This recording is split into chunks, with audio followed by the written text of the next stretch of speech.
Okay, may question ako. Okay po. Gusto kong malaman. Sige ba, sige Siyempre, ba. kung ano nararamdaman mo para kay May. Sobrang pagmamahal po, syempre. Pero hindi talaga yung question ko. Nabuking ka. So, hindi na po available si Sir Timothy, mga kalayka. So, talaga itatanong ko sa'yo, anong nararamdaman mo kapag may bumibili ng yung mga obra? Syempre po, sobrang nakakaramdam po ako ng happiness. And then sobrang blessed po na nakikita ko na may nag-a-avail and then may nagkakagusto po sa mga obra ko po, sa artworks ko po. So, para nakakataba po ng puso na the more na naggumagawa po ako ng mga artworks, nakikita ko po na na-avail ito, nabibili ito, nagugustuhan po ito ng mga customers or clients po. So, sobrang saya ko po tuwing na nakikita ko po yun. Very fulfilling po. Opo, sobra po. Priceless. Yes po. Hindi mo matutumbasan talaga po. Yes. So, ano pa ba ibang mong talento bukod sa pagpipinta?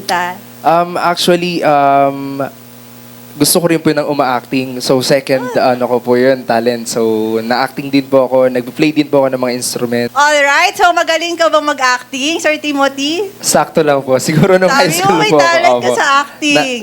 Napapasabak din po ako sa mga Sige, acting din ako. isasabak kita ngayon sa acting. Sige Tawagin po, muna sige natin po. si Miss May para kumpleto. Ganito ha. Meron pa akong isang tatawagin. Si Queen B. Queen B.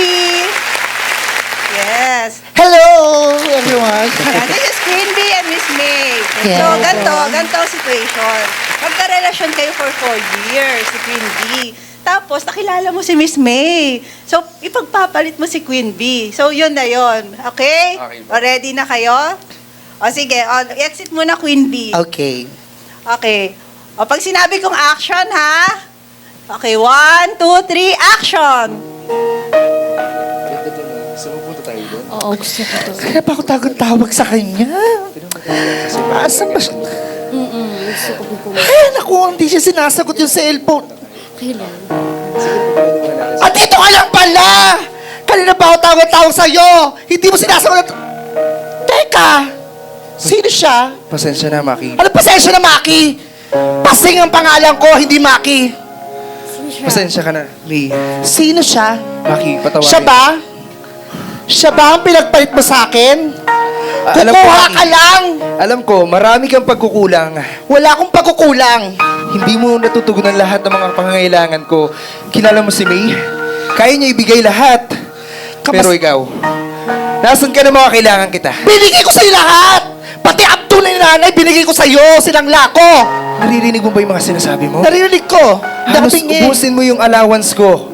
Saan mo nabubuta? Sa ganitong mga kasuotan? Naku Dapat naman, alam mo ang mga pangangailangan ko, hindi lang yung mga pangangailangan mo. Pero huwag mong ibahin ang usapan. Sino tong babaeng to? Siya Ikaw lang yung naman. sino? Sino ka? Ako ang tatay niya. Ano naman, girlfriend niya ako. No. Ano no? Huwag mo ako no. Alam mo, Maki, nakikita mo ba itsura niya sa itsura mo? Oo, nakikita ko. Anong pagitan? Mas maganda siya. Ayun ang pinagkaiba. Pero hindi naman sa ganda yun. Okay, Kaya huwag mo akong masisisi, Maki. Ano? Dahil lang sa itsura, hindi mo nakita ang aking pagmamalasakit, ang effort ko? Hindi mo rin nakikita kung bakit ko ito ginagawa.